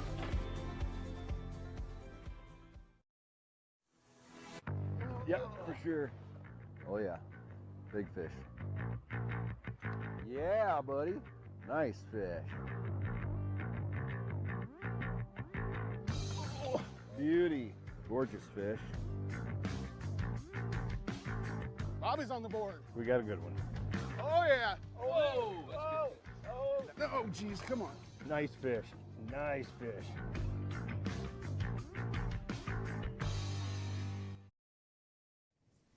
Well, we are back. Nicely done, buddy. Thank you, sir. Yeah, getting lots of compliments on here. Awesome. That's odd. Thanks a lot. No, heck, thanks for the vote of confidence. Knocked it out of the park. That's really good stuff. People need to utilize that tidbits of information there and put it to use because they're going to be successful. Absolutely. Yeah. That's why our bait labs are second to none. So thanks for doing that. Yep, you bet. Hey, a few things before we get out of here. Thomas, any updates? CQ, it still looks like it's still going pretty good. Yeah, CQ is still banging. Still probably my #1 choice. I mean, I'm a little jealous of Roger Ross out there, man. He's just been absolutely killing it. I mean, he makes it out like every day. Yeah. I don't think the guy works. Well, he probably does. I just don't think he does. I think he drives a bigger boat around every once in a while for months at a time. But he's out there. I mean, those fish that they've been into have been kind of Springer style, bigger fish. They're getting bigger fish now. Getting a bigger swagger to them. So yeah, I mean, I would still go with CQ as my #1 salmon choice for saltwater. Yeah, we got an entire month of April still to get through. The weather's going to continue to get nicer, right? And you can still get out there, get your bottom fish. Yeah, well, and that's the other thing, I mean, the weather is so crappy on the outside, or it can be. I mean, we've had some nice days lately, but when it's bad on the outside, you still have that whole piece of straight from Cape Flattery all the way into Seal and Sail Rock to get your rockfish and lingcod. Sure. So it's like it's pretty awesome. The thing that people got to remember is you can't go back and forth between the two, right? You can't go catch, lingcod in area 4 and then go fishing for your blackmouth in area 5. So you got to keep that in mind. You got to choose one. You got to choose one. You can go offload them and then you can go back out. Correct. You can legally, you have to go to the dock, offload your catch, and then you can go back out. So, definitely my choice. Area 10, as we mentioned earlier in the show, closes this evening. So that the last few days was fishing relatively well. Area 13 still open, obviously open year round. It's a bit of a misnomer. I mean, you got to hunt and peck. When I was out there a week and a half ago, half the fish we were marking were suspended. And just not finding nearly the bait you would like to see out there. Now, that being said, as we get a little deeper into the later part of spring, we might start getting a push of anchovies in there. It's just hard to tell. But there are fish around, and the nice thing there is you definitely have your areas that are troll fisheries, and you have your jig opportunity on the right tide, right? If it's not pushing hard, and you get out there and do some vertical jigging. I jigged one up there last week, whatever, nice wild fish. Had to throw that back, but I'm really excited for that to work with slow pitch jigging. Yeah. It sure is a lot of fun. Anytime you're hands on, right? So don't discount Area 13, and if you purchase it, you have a 2-rod endorsement. Right. Pretty much the only place in our saltwater we got a 2-rod endorsement. Go out there and try to catch salmon. It's like they're asking you to go ahead and try. And we're going to let you use 2 rods, right? So nothing wrong with that. My buddy Justin was even trying to jig with 2 rods. He's like 2-rod endorsement, right? It's like that ain't going to work. Anyway, give that an option. As Area 10 closes, we still got Area 13, and I think it will continue to fish somewhat okay. Steelhead and the Cowlitz. Guys and gals are still doing fairly well. There seems to be a decent number of fish around, and we're going to be into that transition point as we roll into April here. The water's going to continue to drop as the rains lessen and the snow melt finally gets to a certain point where it's kind of controlled. And next we're going to have, dropping water. Going to get into that later April into June or May. We're going to have more opportunity on Springer. We got 4,000 Springers coming back to the Cowlitz this season. So the opportunity there is going to be pretty good. Pretty good. So you got that crossover time, steelhead. A lot of folks are bobber dogging, believe it or not. It used to be a side drifting show. It's a lot of bobber dogging now. Bobber dogging with beads, bobber dogging with bait. That is one of the rivers that is still open for steelhead. You can use bait, you can use scent, you can use multiple rigs on your presentation when you're bobber dogging. So a lot of good reasons to go to the Cowlitz, and they are getting fish. So don't think that it's not worth a drive down there to spend a day going on. What do you got out of Westport? And then another place where there's fish to be had is Westport, and those guys have gotten a nice string of weather down there, and Mark Coleman and Ian Winder and Nick Clayton and all those guys. Strawberry Shortcake? Yeah, Strawberry Shortcake. They've all been going out and just hammering the lingcod and the sea bass. And man, there was a 40-pound lingcod that came in. Oh, there was? I missed that. How about that? Yes. I mean, an absolute beast of a lingcod. 40-pounder. So there's some bigger ones in the mix too. That's fantastic. Made me pretty jealous, but yeah, those guys are out there getting them to in Westport. Hey, we opened the show talking a little bit about north of Falcon, and a meeting that I listened to here a week and a half or so ago was the installment of the Grays Harbor component of north of Falcon. And for those of you that follow it or don't, and perhaps you do fish it, I mean, we're looking at a pretty lucrative season coming up. We have 150,000 coho coming back to Grays Harbor's region, Tommy, which last year we were kind of handcuffed into a 1-fish limit, hatchery fish only coho. Whether it was Satsop, Wainuchi, Chehalis. So this year, pretty lucrative bag limits potentially, wide open fishery, wild fish retention, 2 fish limit, possibly October, November. We may see a 1 fish limit on some of those rivers in December. That's up in the air. The reason I bring this up, because the one question that was asked multiple times is, well, we had agreed to fisheries last year through December 31 for coho retention. Right. And then we shut it down due to steelhead constraints. And even though it was discussed and presented to say, hey, what does your historical data indicate on even your co-managers' tribal gillnet fishery when they're in the waters, you know, 3rd week of November historically, targeting steelhead 5 days a week, and their bycatch out does the steelhead. The big wild coho are 4 and 5 to 1 sometimes on those steelhead. So really, let's drill down on it. What is the number of encounters of steelhead in those rivers in December, and of that percentage of steelhead, what percentage of those are truly wild fish? Right. Is there that deep of a concern for wild steelhead in December in the Grays Harbor system? And I say no. And so if we're going to have these discussions and we're going to look at projecting a season, an opportunity, and we land somewhere kind of soft in December to protect those late season wild coho, which we do, they tend to be in a little bit of trouble still, but we can afford, because we do have pretty robust late hatchery coho opportunity, especially on the hump tulips and whatnot, right? So if we're going to have that discussion, let's keep it above table and say, hey, October, November, we get a 2 fish limit, great. Going into December, if we drop it to a 1 fish limit, great, we're still in the water. If we catch a hatchery steelhead, we should be able to retain it. Yeah. And the very infrequent happenstance of a wild steelhead in December in that system is going to be nil. So I would really hope that they could support the idea and I hope so too. Understand that is something that needs to happen. And coho eat eggs. And coho eat eggs, and boy did they last year, and they're going to do it again this year. So more to come on that. I'm going to continue to follow that fishery. Obviously, it's right in the backyard. I want to keep everybody abreast as another component of the North of Falcon negotiations and meetings that are happening. Grays Harbor is a huge one. A lot of folks pay attention to. So what's not part of North of Falcon? Let me guess. Crabbing? Clamming and crabbing. Yeah. Clamming? So we got some clam opportunities coming up. Razor clams, morning digs, April 1st through the 6th. Yeah. Coming right up. That's pretty exciting. Tomorrow. Yeah, that starts tomorrow, April Fool's Day. Yeah. Ooh, early warning. Yeah. Do you take a 30 clam limit on April 1st? No, you didn't. We're not going to go there. Do if you're an idiot, right? You know the other thing that I did, though, that was super fun? Because Mark Uasa wrote a beautiful article about kind of the other clamming opportunities that you don't hear about as much. You know, your your little necks, your steamers, right? Your horse clams, your oysters, right? And it has been like 6 years since I've done any kind of clamming, right? And so I said, I'm gonna, and then I know he worked with Paul Kim as well in that article. I saw a couple pictures of Paul and his kids in there, and so I'm like, I'm gonna give Paul a shout and say, hey, help a brother out. The Squid King of Seattle? The Squid King of Seattle. About clamming? So I called him out. I said, Brother Paul, would you please help me? I want to take my family, to get some clams and some oysters. And man, he hooked me up. We went out to Hood Canal, and it was freaking awesome. You got it. Got the little guy out there. I saw the pictures. He's out there with the rake, getting the little necks and stuff. Did you eat putting them? the clams in the bucket. Oh, they were phenomenal. Isn't that something? Phenomenal. Yeah. So we were able to have steamers and oysters. We should probably go do that. We should do that. It's a lot of fun. It's super easy. A lot, and you gotta pay attention to the maps and where the toxin levels are in the beaches. You got to check 2 websites. You got to check, is the beach open? Correct. And is it safe to dig? Right. And if you meet both criteria, then you're go get it. Yep. What's the limit on that? So it's 40 clams for the steamers, and then there's a list, right? So it's native little neck, manila little neck. You can have the eastern soft shell, the varnish.